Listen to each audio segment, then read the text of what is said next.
సంధ్యా theatre ఘటనపై నిర్వహించిన press మీట్లో జాతీయ మీడియాను ఉద్దేశించి తాను చేసిన వ్యాఖ్యలపై Hyderabad police commissioner CV Anand విచారం వ్యక్తం చేశారు.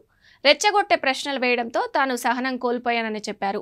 ఈ ఘటనపై జాతీయ మీడియాకు క్షమాపణ చెబుతున్నానని సోషల్ మీడియాలో పోస్ట్ పెట్టారు. సంధ్యా థియేటర్ ఘటనకు జాతీయ మీడియా మద్దతిస్తుందంటూ తాను చేసిన వ్యాఖ్యలపై వాపస్ తీసుకున్నట్లు చెప్పారు. రేవతి మరణం, థియేటర్ వద్ద తొక్కిసలాటకు సంబంధించి నిజాలు వెల్లడించేందుకు ఆదివారం పోలీసులు ప్రెస్ మీట్ నిర్వహించిన విషయం తెలిసిందే. థియేటర్లో ఆ రోజు ఏం జరిగిందో తెలుపుతూ CV Anand PowerPoint presentation విడుదల చేశారు. ఈ సందర్భంగా మీడియా అడిగిన ప్రశ్నలకు జవాబిస్తూ నేషనల్ మీడియా ఈ ఘటనకు మద్దతిస్తుందన్నారు. దీనిపై అక్కడ ఉన్న జర్నలిస్టులు అభ్యంతరం వ్యక్తం చేశారు. జర్నలిస్టులు నిరసన వ్యక్తం చేయడంతో సివి ఆనంద్ తాజాగా ట్విట్టర్లో స్పందించారు. రెచ్చగొట్టే ప్రశ్నలు వేయడంతో సహనం కోల్పోయి ఆ వ్యాఖ్యలు చేశాను. నేను కాస్త సంయమనం పాటించాల్సింది.